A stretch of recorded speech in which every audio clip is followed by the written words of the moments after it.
반갑습니다. 예수를 믿기가 참 어려운 시기에 저희가 살고 있습니다. 많은 성도님들이 직장에 출근하면 첫 번째 듣는 이야기가 어제 교회 다녀왔어요? 라는 질문을 첫 번째로 듣는다고 합니다. 거기서 되는 그 위축감들, 특별히 우리 남편 되시는 우리 성도님들, 그리고 우리 자녀들이 예수 믿기가 참 어려워졌다는 것입니다. 교회에만 유독 더 엄중한 잣대를 대는 듯한 느낌을 부인할 수는 없는 것 같습니다. 오늘 저희가 읽었던 이 본문도 약간 그런 맥락에서 같이 좀 묵상했으면 좋겠습니다. 예레미야가 12장 1절에 이렇게 질문합니다. 자막이 준비되어 있는데요. 여호와여, 내가 주와 변론할 때에는 주께서 의로우시니이다. 하나님, 제가 주님과 이렇게 변론을 하고 있는데 주님이 의로우십니다. 분명히 의로우십니다. 그러나 주님이 의로우신 건 제가 인정하고 알고 깨닫고 있습니다. 그러나 내가 주께 질문을 하고 싶습니다. 악한 자의 길이 형통하며 반역한 자가 다 평안함은 무슨 까닭입니까? 당신은 의로우시죠. 그런데 악인이 여전히 형통한 것은 도대체 무슨 이유인지 제가 너무 궁금합니다. 그래서 예레미야가 지금 하나님께 질문을 던지고 있습니다. 이 질문에는 배경이 있습니다. 11장인데요. 11장 갖고 계신 성경책 보시면 18절부터 23절에 거기에 소제목이 달려있죠. 아나돗 사람들이 예레미야를 죽이려고 꾀하다라고 이렇게 달려 있습니다. 예레미야 11장 21절에 보시니까 정확히 이렇게 표현되고 있어요. 여호와께서 아나돗 사람들에 대하여 이와 같이 말씀하시되 그들이 내 생명을 빼앗으려고, 지금 아나돗 사람이 이 예레미야의 생명을 빼앗으려고 찾아 이르기를 너는 여호와의 이름으로 예언하지 말라. 두렵건대 우리 손에 죽을까 하노라. 이렇게 이야기하고 있다는 것입니다. 쉽게 말하면 예레미야, 너 한 번만 더 여호와의 이름으로 예언하면 너는 우리 손에 죽는다 라고 이렇게 얘기하는 것입니다. 예레미야는 남유다의 마지막 선지자, 그 멸망할 때 있었던 40년간 회개하라, 바벨론에게 너희가 포로로 잡혀갈 것이다. 너희가 생명과 사망의 길이 있는데 생명의 길이 무슨 길이냐면 바벨론에게 포로로 잡혀가는 것이다. 이런 메시지를 전했던 선지자입니다. 같은 국민으로서 하나님의 말씀을 이 선지자가 굉장히 불편했을 것입니다. 이 아나돗 사람들도 예레미야에게 얘기하잖아. 다시는 여호와의 이름으로 예언하지 마. 한 번만 더 예언했다가는 내가 널 죽이겠어 라고 이야기하고 있죠. 이 아나돗 사람은 어떤 사람이냐면 예레미야 1장 1절에 이렇게 표현되고 있어요. 예레미야 1장 1절 같이 보시겠습니다. 이건 제가 자막을 준비 안 했습니다. 베냐민 땅 아나돗의 제사장들 중 hil기야의 아들 예레미야의 말이라. 이 베냐민 지파가 머물렀던 지역의 아나돗이라는 도시에 사는 제사장 무리의 아들이 누구예요? 예레미야예요. 예레미야입니다. 그러니까 이 아나돗 사람은 누구냐면 그 12지파로 흩어졌을 때 레이에게 성읍을 분배했습니다. 하나님이. 그때 하나님이 레이 지파에게 줬던 그 지역이 아나돗이라는 지역입니다. 역대상 6장 60절입니다. 또 베냐민 지파 중에서는 게바와 그 초원과 알레멕과 그 초원과 아나돗과 그 초원을 주었으니, 그러니까 베냐민 지파 땅 중에 레이 지파에게 지금 준 땅이 아나돗이라는 땅입니다. 그래서 그러니까 이 아나돗에 머물고 있는 레이 지파 사람들을 지금 이야기하고 있습니다. 왕상 2장 26절부터 27절 말씀입니다. 여기서 나오는 왕은 솔로몬 왕입니다. 왕이 제사장 아비아델에게 이르되 내 고향 어디로 가려? 아나돗으로 가라. 그러니까 이 아나돗은 보통 레위인이 아니었고요, 이 아비아달의 고향이에요. 이 아비아달은 누구냐면요, 다윗과 함께 그 어려운 그 광야의 생활을 같이 지냈던 그런 아주 대제사장의 가문이라는 것입니다. 27절 말씀이요.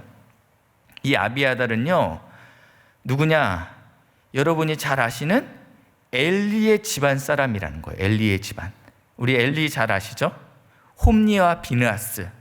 그 두 아들이 하나님에 바쳐진 그 제물들을 자기 멋대로 취하고 전쟁터에서 죽고, 그리고 어린 사무엘이 이 엘리의 집에서 자랐던 그런, 그러니까 보통 레인이 아니었고 그 하나님의 성전을 지키는 레인, 그 사람이 바로 이 아나돗, 이 사람들이라는 것입니다. 근데 지금 그 사람들이 같은 가족과 친척이었던 예레미야에게 다시는 여호와의 이름으로 예언하지 마라고 이야기하고 있다는 것입니다.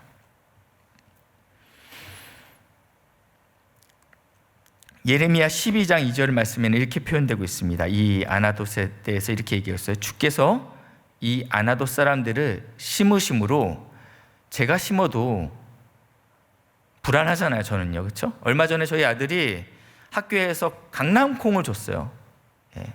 그래서 얼마 깊이만큼 심어야 되는지 제가 몰라서 아주 깊게 심었더니 싹이 안 나더라고요. 제가 심으면 그래요. 근데 하나님이 심으면요, 실수가 없으시죠? 그분이 심으시니까 뿌리가 박히고 장성하여 열매가 맺혔다. 그리고 나와 있죠. 그들의 입은 주께 가까우나 그들의 마음은 멀다라고 얘기하고 있어요.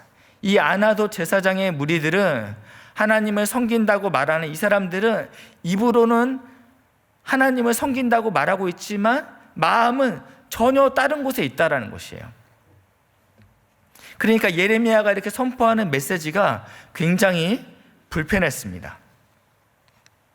그래서 사람들이, 많은 지도자들과 레위인들과 백성들이 이 예레미야에 대한 적대감들이 굉장했습니다. 이런 상황 가운데 예레미야의 반응이 예레미야 11장 19절에 이렇게 표현되고 있어요.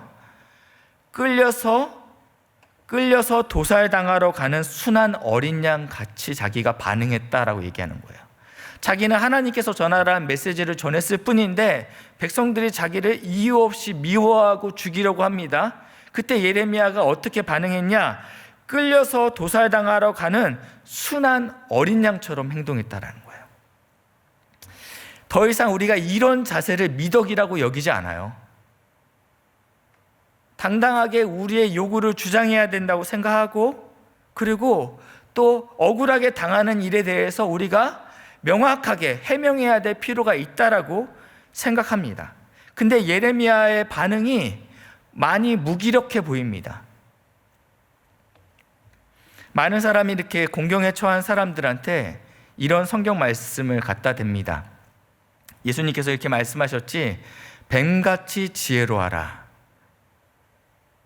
피할 수 있으면 피하고, 할 수 있으면 네가 이 문제를 해결해야지 멍청하게 당하고 있지 말아라. 이런 뉘앙스로 종종 쓰이고 있습니다. 왜 바보같이 당하고 있어? 예수님께서 이 뱀같이 지혜로우라는 말씀을 마태복음 10장에서 썼는데요, 16절입니다. 제자들에게 쓰신 말씀이에요. 보라, 내가 너희를 보냄이 양을 이리 가운데로 보낸과 같도다. 그러므로 너희가 뱀같이 지혜롭고 비둘기같이 순결하라. 지금 이리대로 보내시는 분이 누구세요? 하나님이세요. 뱀같이 지혜로웠으면 보내지 말았어야죠. 이리대로 보내지 말고 살만한 땅으로 보냈어야 되는데 지금 이 땅으로 제자들을 보내시는 분이 누구냐? 예수 그리스도라는 거예요. 그분이 보냈습니다. 보내고 나서 17절 말씀, 사람들을 삼가라. 그들이 너희를 공회에 넘겨주겠고 그들이 회당에서 채찍질하리라. 너희가 뱀같이 지혜롭지? 그럼 어떻게 되냐면 회당에 끌려가. 그러면 사람을 봐가면서 전도를 해야 돼? 눈치껏 행동하란 말이야.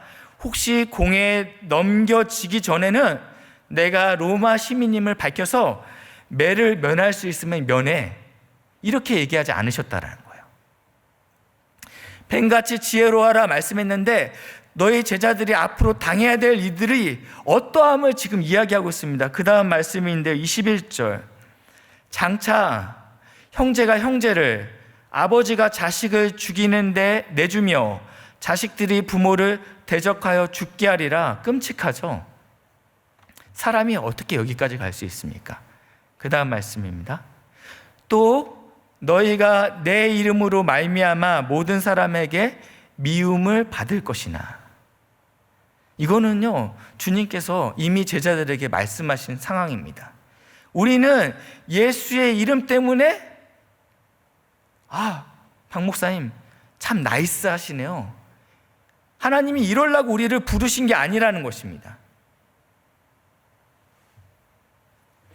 하나님께서 우리를 부르신 목적이 내 이름으로 말미암아 모든 사람에게 미움을 받을 것이나, 그때는 지혜롭게 행동하라고 얘기하지 않았잖아요. 그렇죠? 뭐라고 얘기했어요? 끝까지 견디는 자는 복이 있을 것이다, 구원을 받을 것이다 말씀하고 있습니다. 하나님께서 우리를 제자로 부르시고 보내십니다. 어디로 보낸다고요? 이리때로 보내십니다. 너네 지혜로워야 돼? 최대한 고난을 받지 않을 수 있으면 안 받아야죠. 근데 너희는 내 이름으로 말미암아 모든 사람에게 미움을 받을 것이야. 그리고 끝까지 견뎌라. 이렇게 말씀하셨다는 거예요. 하나님께서 제자의 고난에 대해서 고난을 피할 수 있으면 피하고 극복할 수 있으면 극복하고 이렇게 말씀하신 게 아니고 견뎌야 돼 라고 말씀하셨다는 것입니다. 다시 오늘 본문으로 들어가 있습니다.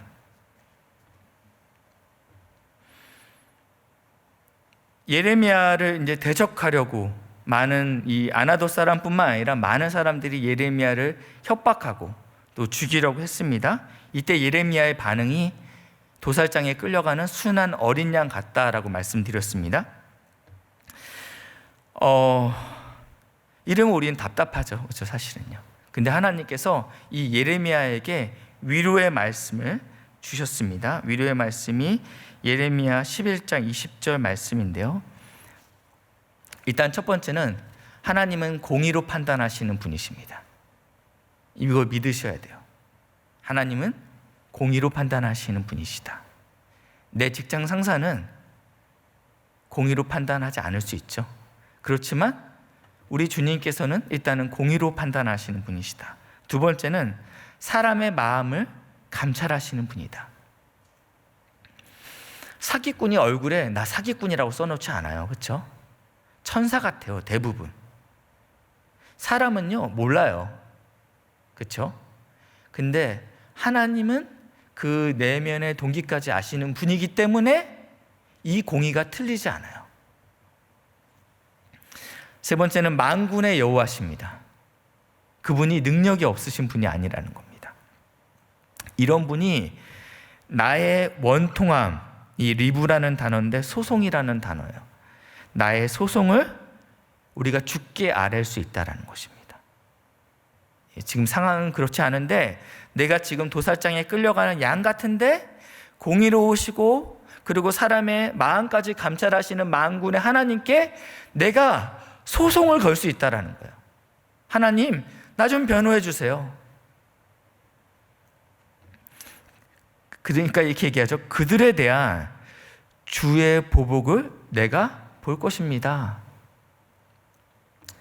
여기서 우리가 큰 위로가 있을 거라고 생각합니다. 하나님께서 이렇게 말씀하신 거예요. 야, 나 공의로 다스리는 분이야. 나 마음을 아시는 분이야. 그리고 나는 만군의 하나님이야. 너 나한테 너의 문제를 갖고 와. 내가 변론해주고 그리고 심판해주고 보복해줄게 라고 말씀했는데 오늘 읽었던 본문이 앞에 있었던 내용이 아니고 그리고 나서 하나님께서 이렇게 다 말씀해 주니까 네 알았어요 하나님 얘기해야 되는데 1절 질문을 하는 거예요. 1절 질문 다시 한번 볼까요? 12장 1절인데 여호와여 내가 주와 변론할 때 주께서 의로우시니이다. 맞아, 주님 의로우시죠. 내가 여기까지 인정됩니다. 그런데 현실은 여전히 이 악인들이 계속 형통하고 있네요. 방금 하나님께서 그렇게 하시겠다고 말씀하셨잖아요. 그런데 다시 이 질문을 던지는 이유가 무엇인지 저도 굉장히 궁금했어요. 하나님 분명히 공의로 갚으신다고 말씀하셨는데 예레미야가 굳이 다시 이 질문을 왜 던질까? 근데 현실은 여전히 어렵고 또 죽을 만큼 고통스럽기 때문에 다시 한번 이 질문을 던진다라고 생각하게 됐습니다. 그러니까 하나님께서 대답을 5절에 했습니다. 5절 한번 보실까요? 만일 내가 보행자와 함께 달려도 피곤하면 어찌 능히 말과 경주하겠느냐? 내가 평안한 땅에서는 무사하려니와 요단강 물이 넘칠 때에는 어찌하겠느냐? 하나님 저 힘들어요 라고 얘기하니까 하나님께서 이렇게 얘기하죠. 이거 아무것도 아니야. 더 큰 거 있어. 지금 이걸 위로라고? 그리고 고난에 대한 답을 주셨는데 하나님께서 이 고난 내가 악인은 멸할 거야 라고 두 번째 똑같이 대답하시면 되겠는데, 야 아나돗 사람 곧 있으면 멸망해. 야 너 지금 한 20-30년간 예언했지? 앞으로 10년만 더 참아. 이렇게 얘기하지 않았어요. 뭐라고 얘기하냐면 지금 네가 걷는데도 피곤하다고 하는구나. 나중에 너 뛰면 어떻게 하려고 해? 지금 네가 지금 이거 굉장히 평안한 거야. 제가 종종 이제 군입대를 앞둔 우리 장년부 성도님 자녀들 신방을 합니다. 그렇죠? 걱정이 많아요. 걱정이 많아갖고 그거 갖고 힘들다고 하면 어떡해? 나는 교회 간다고 막 2시간씩 맞았어. 이런 얘기하면 이제 기가 꺾이잖아요. 그렇죠? 지금 하나님이 지금 그러고 있는 거예요. 야 지금 너 당하고 있는 거 아무것도 아니다? 그거 평안한 거야. 앞으로 홍수가 임할 거야. 강물이 범람할 거야. 그때 너는 어떻게 하려고 하냐?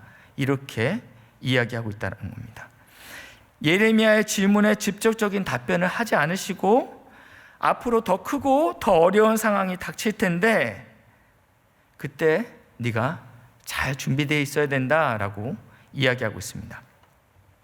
베드로전서 4장 12절 말씀에 사랑하는 자들아 너희를 연단하려고 오는 불시험을 이상한 일 당하는 것 같이 이상히 여기지 말고 오히려 너희가 그리스도의 고난에 참여하는 것으로 즐거워하라.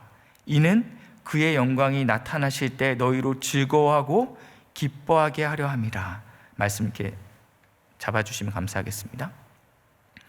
이상히 여기지 말라는 거예요. 우리가 당하는 고난에 대해서, 이 불시험에 대해서, 예수로 인해서 당하는 어려움에 대해서 이상히 여기지 말고 오히려 뭐래요? 기뻐하래요. 왜냐? 그리스도의 고난에 참여하고 있기 때문이다. 그리고 주님께서 영광스럽게 나타날 때 우리도 예수님의 고난에 참여했던 것처럼 그 영광에 참여하기 때문이다 라고 말씀하고 있다는 것입니다.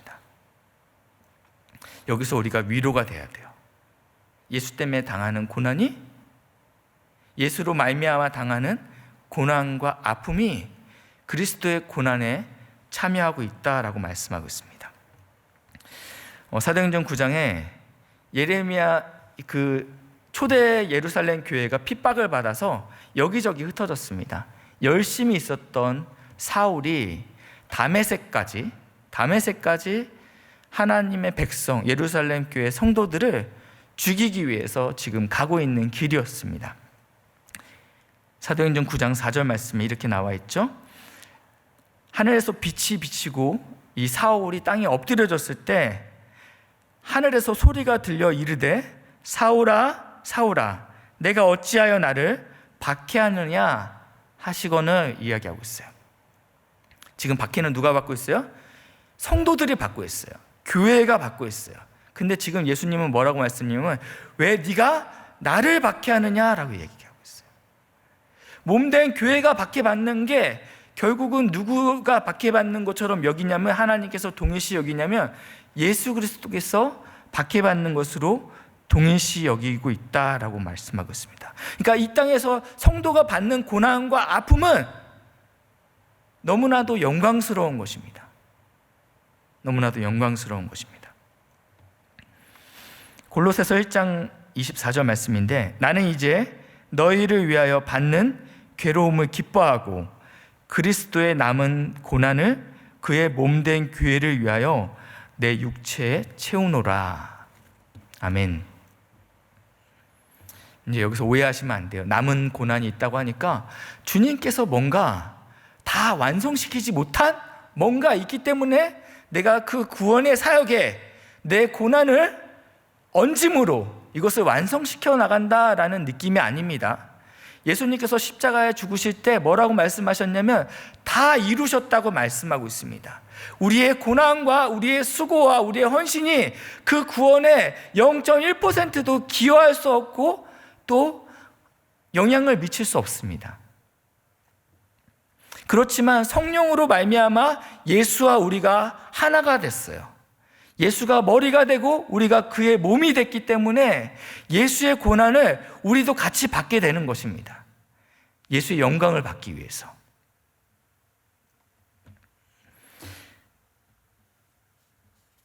그렇기 때문에 우리가 예수로 인해서 예수 때문에 받는 고난에 대해서 억울해할 필요가 없다라는 거예요.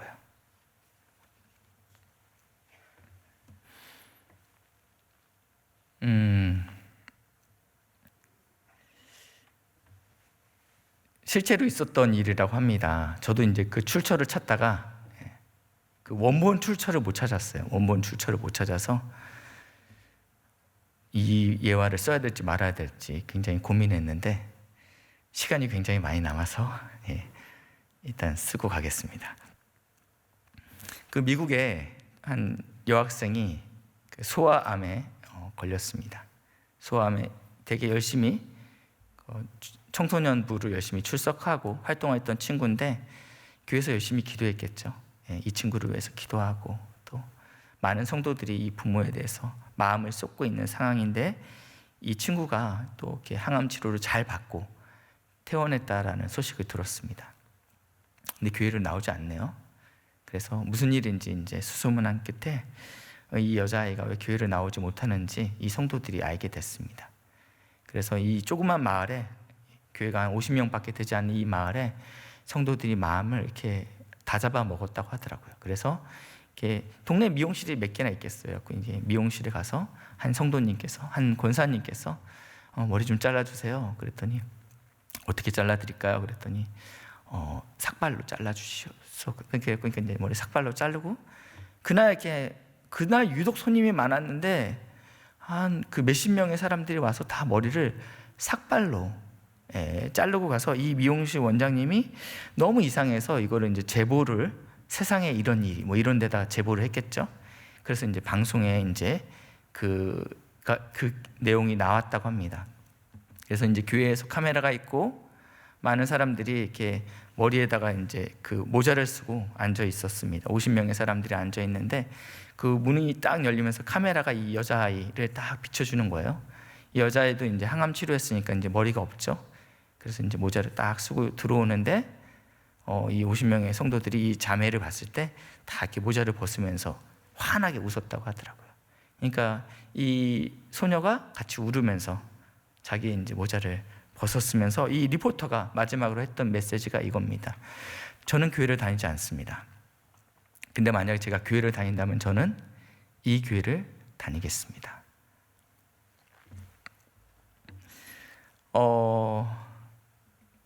성도는 이 땅에서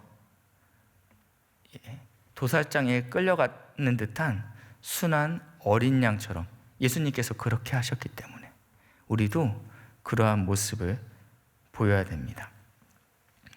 교회와 성도의 고난에 대해서 어떻게 하면 극복할 수 있는지 명쾌한 답은 드릴 수 없어요. 집사님 기도해야죠. 내가 기도하면 집사님 그 고난 해결돼요. 조심하셔야 돼요. 그런 사람요. 하루에 1시간 기도하면 집사님 그 문제 해결될 거예요. 11조 제대로 하세요. 이렇게 명쾌한 답을 내릴 수 없다고요. 그렇지만 성경은 우리에게 얘기하죠. 더 큰 위협과 재난에 대처하기 위해서 예레미야에게 하나님께서 말씀하셨던 것처럼 신실하고 용기를 가지라고 촉구하고 있습니다. 왜 하나님의 사람이 고통을 받는가? 이 질문에 대해서 우리가 뭐라고 답하겠어요? 100이면 100이 다 다르잖아요. 그렇지만 분명히 성경은 얘기하고 있는데 성도의 고난은 단순한 고생이 아니라 그리스도의 고난에 참여하고 있다라고 말씀하고 있다는 것입니다. 악인의 번성과 의인의 고난 앞에서 우리는 괴롭죠. 예수 안 믿는 사람이 더 잘 살고, 신우, 예수 믿는데 그것밖에 안 돼? 우리 기도 제목이 생기잖아요. 주님, 제가 예수 믿는데 제 삶이 복되다는 것을 증명해야 되는데 제가 지질이 가난합니다. 해결이 되던가요? 안 되죠. 여기에 대한 답을 우리가 줄 수 없어요. 그렇지만 하나님께서는 우리에게 보다 강력하고 거센 고난의 현장으로 우리를 초대하고 있어요. 좁은 길로 가라. 자기를 부인하고 십자가를 지고 나를 따르라 라고 이야기하고 있어요.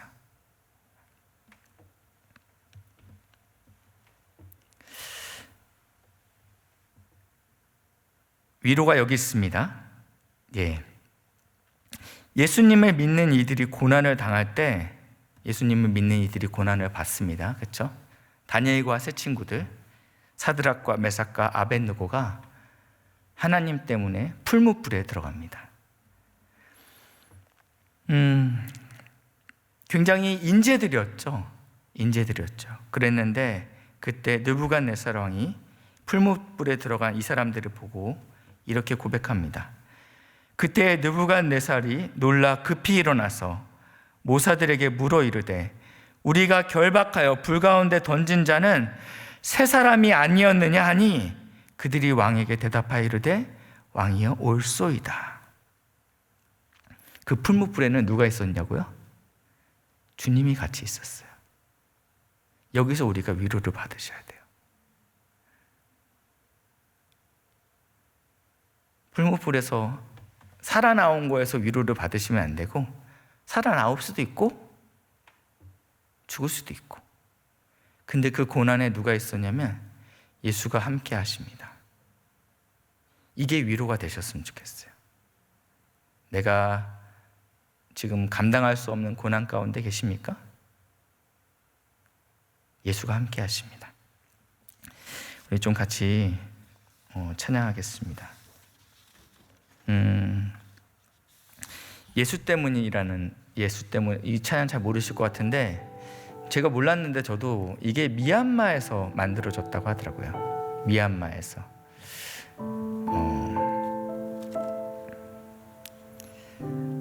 모든 게 예수 때문입니다. 예수 때문이면 우리가 견딜 수 있고, 예수 때문이면 내 자존심은 중요하지 않아요.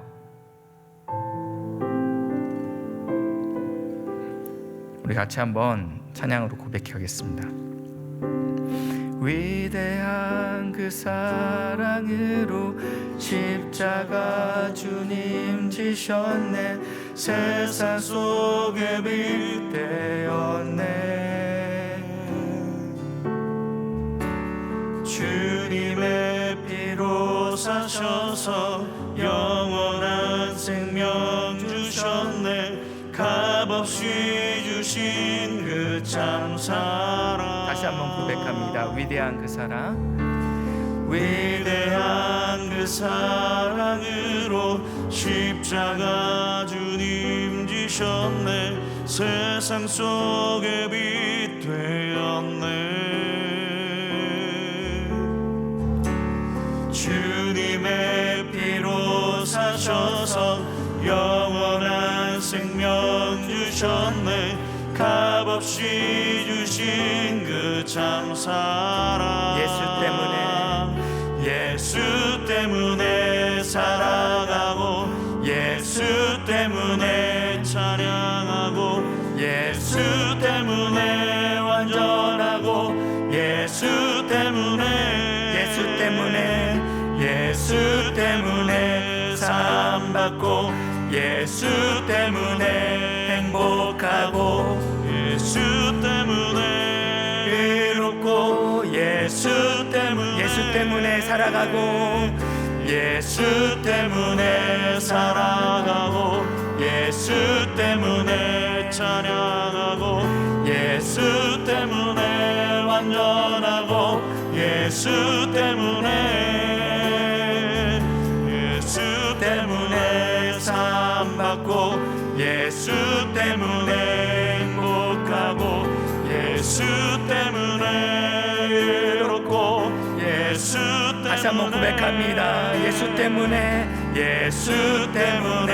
살아가고 예수 때문에 찬양 예수 때문에 완전하고 예수 때문에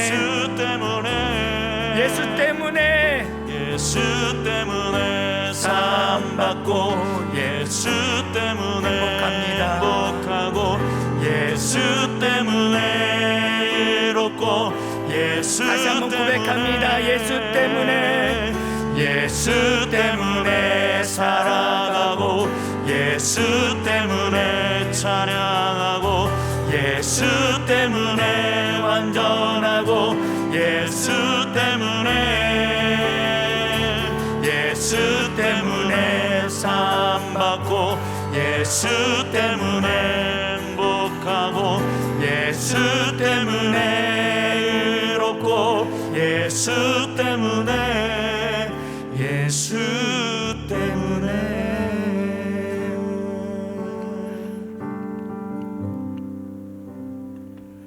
예수 때문에 살아가고 예수 때문에 찬양하고 예수 때문에 완전하고 예수 때문에 사함받고 예수 때문에 행복하고 예수 때문에 의롭고 예수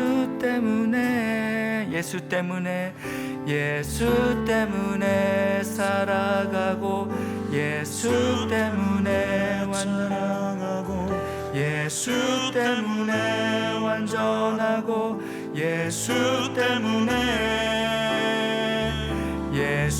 때문에 사함받고 예수 때문에 행복하고 예수 때문에 의롭고 예수 때문에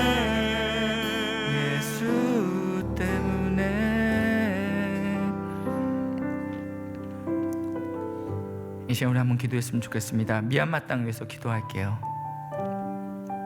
하나님, 그 땅에 있는 예수를 믿는 성도들이 이 고난을 예수 때문에 동참할 수 있는 담대함 달라고 기도해 주십시오. 아프가니스탄도 마찬가지고 그곳에 있는 우리 선교사님들과 성도들 당하는 고난, 주님 담대함을 주십시오. 담대함을 주십시오.